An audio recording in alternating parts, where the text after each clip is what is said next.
Haiti was a developing economy before the earthquake. Oh, I know. Most places in the rural area, especially in the remote area, they don't have access.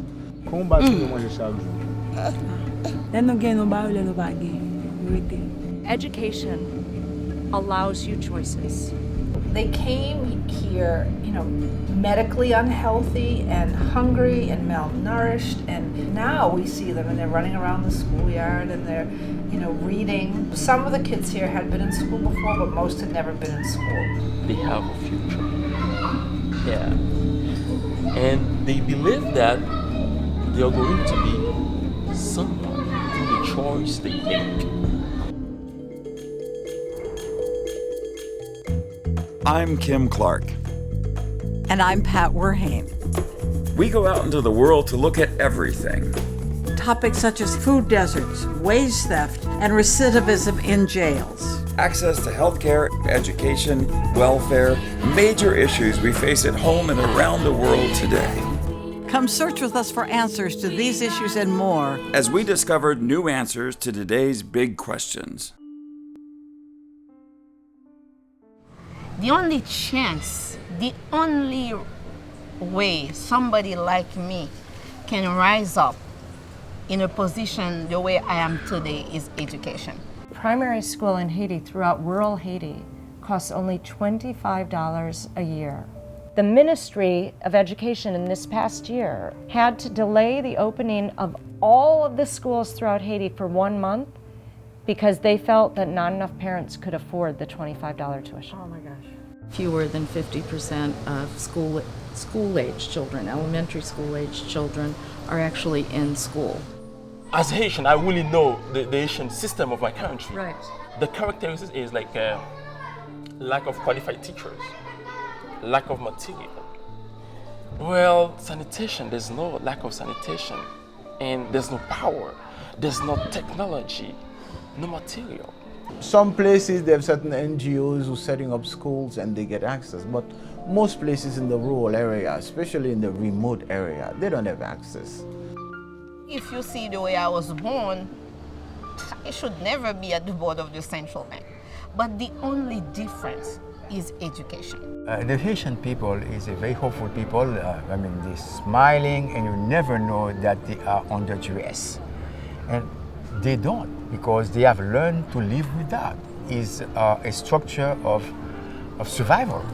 And there are people who eat once a day, people who eat once every other day. Right. And it has been like that for the longest while. I have gone through it when I have not eaten for 2 days. And you drink water and you survive and hoping that things will get better. And for some of us, it did get better. And for others, it did not. And others are going to die in dire poverty. So it is a very difficult situation right now. People are being abandoned. Education allows you choices. And nothing could be more important to Haiti today than offering young Haitians more choices.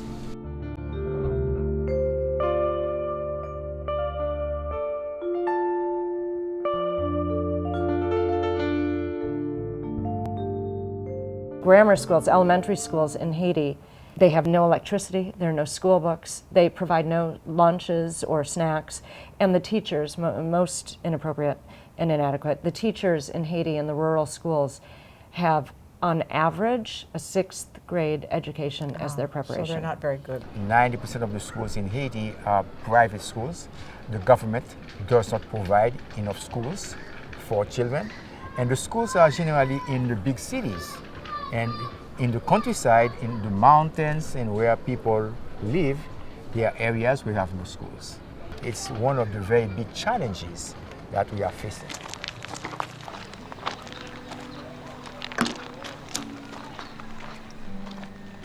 The kids haven't developed at the same rate by any means. Some of the kids here had been in school before, but most had never been in school. So the students that did have some background in education have developed very rapidly here. With our teaching techniques and the way we do things here, they've really progressed quickly. But for so many of the kids, we had to start, as I said, with those real basic skills of how to be a student. Definitely I have to work with these kids. and make them, because I see the blossom could be appearing gradually if they have that good education. They will understand what it is to be clean, what it is to have value, okay? So we started working this way. But now, if I had to show you pictures of these kids in October and today, it's a huge difference.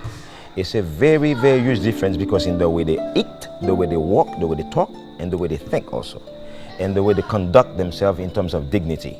Now I can feel that work has been done in terms of human uplifting, because we uplift what they call humanity within them.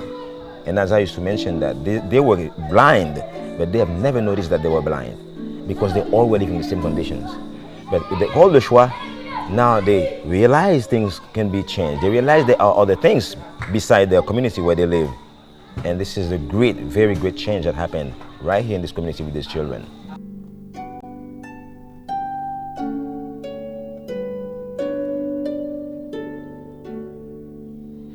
See, Joshua, they have a future. Yeah. And they believe that they are going to be someone through the choice they make. And they see me as somebody, as a kind of leader who can lead them to become caring citizens, to become responsible citizens, citizens that are going to lead this country. And this is something that we really need, and we've been looking for that for a long time. And they see me as somebody who can lead them to the right direction through the choice they make. Yeah, they see me like this. And they believe that. And they're really proud of the school. Talk to them. They will say, I'm proud of my school. One thing I would like to mention, in Haiti, when it's going to be vacation, all the kids are happy. But here, when you talk about vacation, they say, no, teacher, I want to be here. I don't need vacation. Because at Shua, it's the best place to be. And this is where I feel comfortable. You realize that many entrepreneurs hit a ceiling because they are unable to write. They hit a ceiling because not only can they not add or subtract, they can't even write a number. And probably not read. And they can't read, they can't communicate in the way that a literate person can. So people are taking advantage of them, and they're losing money. Not only that, the money that they do make, they can't save because it's very dangerous. When you are unable to open a bank account, what do you do with money once you have it? So you're unable to save. So the reason that you don't have $25 to pay for your children's tuition is because it's dangerous to save it under your mattress. Even under a mattress. Oh, gosh. Well, I've always said that we hope, that Gaogino kids, when we have to, some of them will be the first president of Haiti. So he called the Gaogino. We will have the next senators, the next business people, the next community leaders, and the next, we'll know in 10, 15 years. I see the glass half full. They are learning about the world that they are sharing with the other because they have a computer lab where they can go and do research. I was performing the song, We Are the World. Yeah. And they go to YouTube, they just type We Are the World, and they keep listening. And they know how to write the lyrics and to see the word while they are singing. That's wonderful. And they do a lot of things. And the computer lab help a lot the teacher because after teaching them in the classroom, but they go to the computer lab, sometimes they do their own research, they get back to class and ask a question about things that they didn't understand in the computer lab. One of the very first things that we wanted to do was to be able to help them to know how to spell their names because it was all phonetic. So we needed to work with them and ask them how they wanted to spell their names, and we helped them to write them. So once they could write their names, it helped give them their own identities. And now that they had their identities, we want to help them to define who they were. And who are they? They are their name, they are their family, and they are Haitian. We ask them all the time, what do you want to be? And you can't imagine the dreams they have. And our response every time is, okay, great, we'll help you get there. And so my dream is that with the help of everyone, that we can help them get there. My kids, they understand that they are valuable for the community. And they believe they can make a change. And this is, through all the things that we've been doing here, We help them to know that they are going to be leaders, they are going to study anywhere different, and when they come back in Haiti, they should be leaders, and they should change things in this country. And this is something that we really need, and we are working for that. I'm always saying that this place is so blessed because when you see the progress the kids are having every day, and the challenge is getting greater, and definitely you cannot compare École de Choix. In every way, you cannot compare with any other school.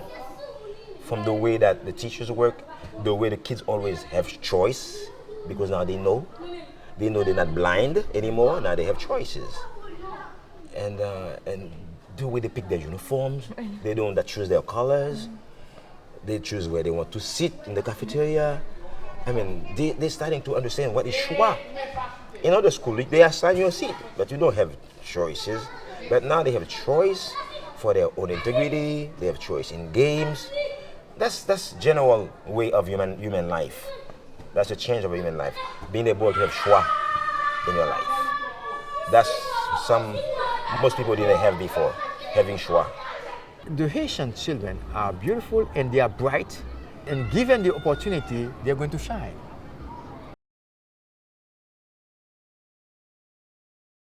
Important is that you also provide lunch, right? It's very important because that's one of the motivating factors for the parents to send their children.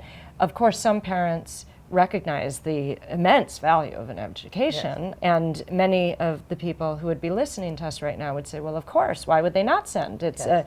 a mindset that people have in certain environments and cultures. Of course, education is so important. But if you think about it, many of these parents had never sent their children to school prior, and these were children who already were 8, 9, 10. They had never been to school. These children had been raised in an environment where they had gone out to work each day in the fields. So in order to encourage parents to send their children, they had never gone to school. So we provide lunch, and then these are parents who couldn't really feed their own children, so that's a motivating factor.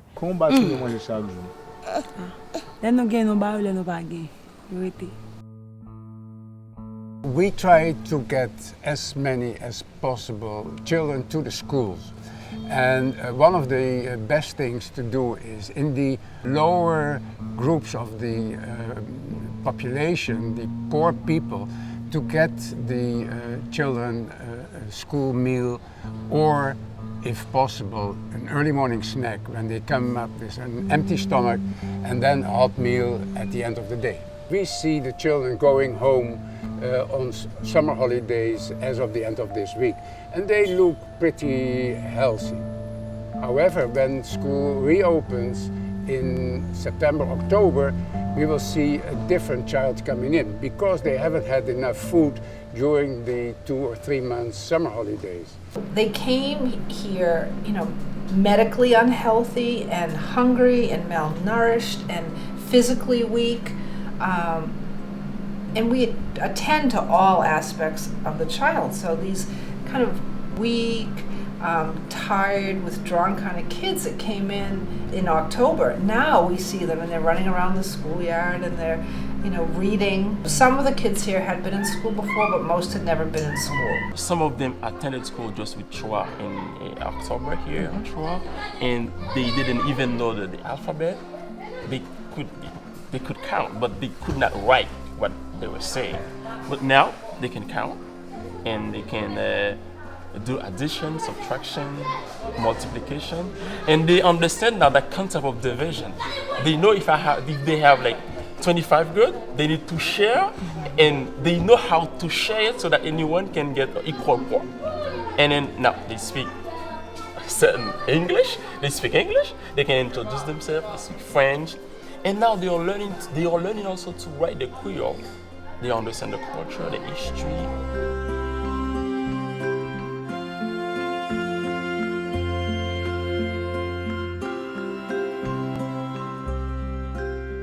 The teachers are really excellent teachers. They have their masters. They really know how to teach the children, and so the psychology behind the disadvantaged children also.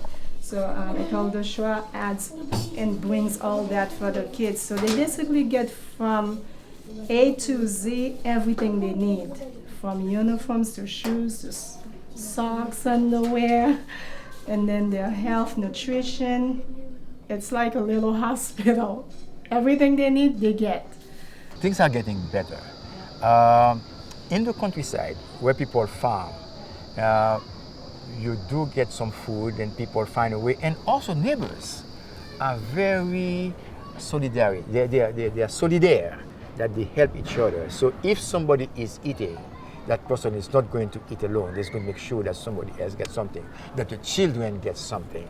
So in a sense, things are getting much better. And now, if I go on a broader scale, looking at when I came to Mirebalais 15 years ago, the roads were very bad. It took us 3 hours from Port-au-Prince to here. And now we can do it in 45 minutes to an hour. So that's progress. When we came here, there were no cultural center. Now we have the cultural center, we have the École de Choix, we have the Mirage, we have Roseau Plaza, we have La Fortresse, we have all those houses. Plus, there are people from abroad, known as the diaspora, who send money back, building places. So things are getting much better.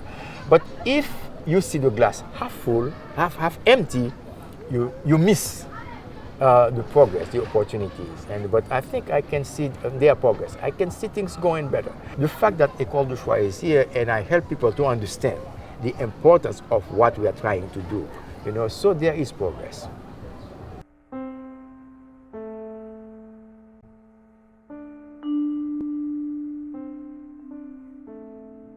I watch a lot of end of the world movies.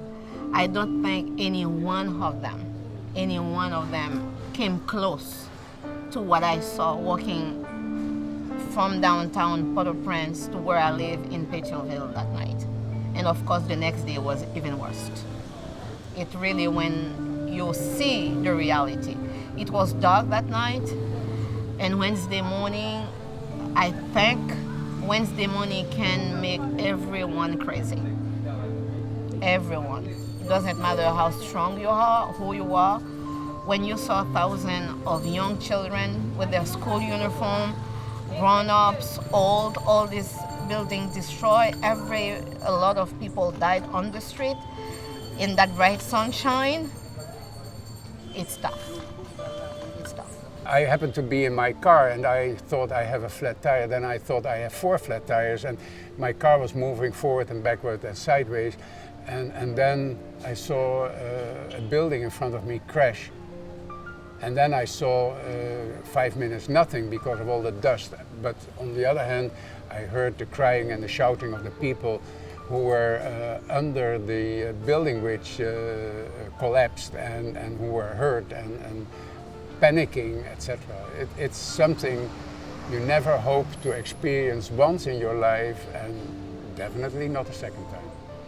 Haiti was a developing economy before the earthquake. Oh, I know. It was not in perfect condition before the earthquake. And so there were people living on the streets before the earthquake, and it's hard to know because some of the residences are not lovely and would be considered living on the street anyway. So some of those people actually live better in their camps. Well, and before the earthquake, they were on the street to begin with. So now they live in a tent after the earthquake. It's been 4 years. I know.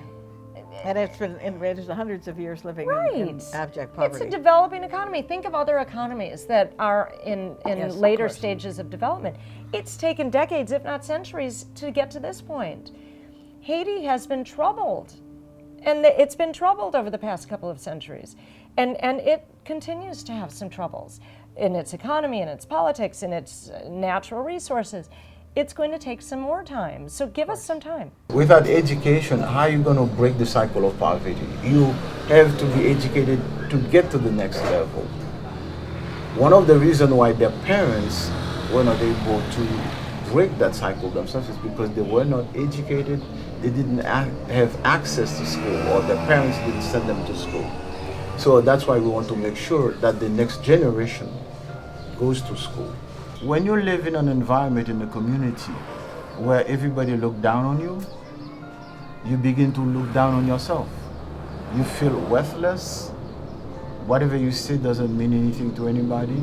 You're isolated. So it's simple. It's a human thing. People care about you. You care about yourself. People don't care about you. You feel like you're worthless. You don't care about yourself. We at École de Choix believe that our education has a value. The problem is that its value is well above the $25 a year that people charge. In order to be in line with the rest of Haiti, we say that our education, our tuition is $25. We do say that. And if you can pay that to be in line with Haiti, we appreciate it and we will take it. But I don't have to if I'm too poor. You do not. That's great. By the end of the year, about 80% of our families will have come in several gourds at a time and pay, meaning, you know, $1 or $2 at a time, and they will pay. But those families who cannot, who do not, I do not want them to pay. I'd rather they fed their kids, and wouldn't you? Oh, of course. When I first heard about, you know, what the school was all about, I was all excited because I was imagining that kids at that level of poverty having access to such a level of education. I was overwhelmed by all of this. I said, oh my God, I mean, those kids themselves having access to this, that was very exciting to hear that. And when they start joining in, I mean, I see the future of these kids looking brighter already. I mean, it's really exciting. These kids, with the opportunity they have to be involved, because usually these kids in the countryside, they don't know what's out there. They don't know what's better. Their vision is very short because they've been living in poverty or in bad school, in bad education system all their lives. It's very difficult for them to aim higher, to be a good leader, to bring, you know, people at a higher level. But these kids at École de Choix, they're having quality education, globalized. I mean, they are involved in everything. So definitely we expect these kids to be leader of their community, because we don't expect them to have the same objectives than the one who were never impact or I mean, the one who've never seen anything better. We have strived to really become a member of the community. And you look at me, yes, it's kind of obvious that I'm not Haitian. Yeah. And I tease, you know, anyone who goes down there who is not Haitian living in Haiti today is called a blanc. And it's B-L-A-N, blanc. And a blanc, if you know any bit of French or can figure it out, it means a white person. Now, you can be in the Haitian diaspora. You can even be Haitian and gone to the States for a few years and come back, and you're called blanc. Oh, I see. And so there's a part of me that hates being called blanc. I'm like, I've been down there for, you know, 10, 12 years. I don't want to be blanc anymore. And I speak French and I speak a bit of Creole, but I'm never going to be. I mean, but we try. So the role of the NGO, of the non-governmental organization or the nonprofits, is to make sure, I think, number one, that they're not a Band-Aid, that they aren't just going in and feeding, you know, Merlin and Chaland and, you know, just feeding these couple of kids. We need to deal with the problem of how to do more. In the long term, too. Right. Not just the short term. In a sustainable way. When we go in, we either need a strategy for staying or a strategy for leaving. Yes. Either we're going to go in and set down roots. And stay there, or else we're going to do something and leave. But the something sometimes is just a Band-Aid, right, and that's the problem. Right. So our strategy is to plant roots, yes, and stay. Yes. There are other strategies, and I'm not saying one is better than the other, but if you're going to go in knowing that you're leaving, you've got to have a successor plan, you've got to have an exit strategy of, okay, who's going to be there when I'm gone, right? So you've got to have either a staying strategy and an exit strategy. You know, a lot of people criticize Haiti for being the republic of NGOs, and I don't know if it's meant to be more of a condemnation of NGOs or of the government, but the reality in Haiti is such that the government has very, very little resources available to it to provide services for its people. And what, unfortunately, most people that come from the developed world think when they arrive is that the government should be doing this or the government should be doing that. The government should be providing free education to absolutely everyone in the country, when in the United States we don't do a good job of that. And we have quite literally thousands of times more resources per citizen per year to spend. The reality of dealing with countries and working in countries that are poor is that you have to understand that the government needs to be able to focus on what is most important, what is it that only a government can do. Focusing on trying to strengthen rule of law, focusing on trying to bring more security, focusing on trying to develop the legal system necessary so that people can have confidence in contracts, in business deals. These are the types of things that are necessary for investment in a country. It's a very long process, and I think it's a very important process. And at the same time, you see the Haitian government prioritizing things like trying to bring free education to the people who are in the most poorest areas. I would kind of summarize what I see as the beginnings of the new Haiti. It's almost like if you've ever been to Cape Canaveral, the process of moving a rocket out to the launch pad is something that takes sometimes days. I mean, it's moving at 6 inches, an hour.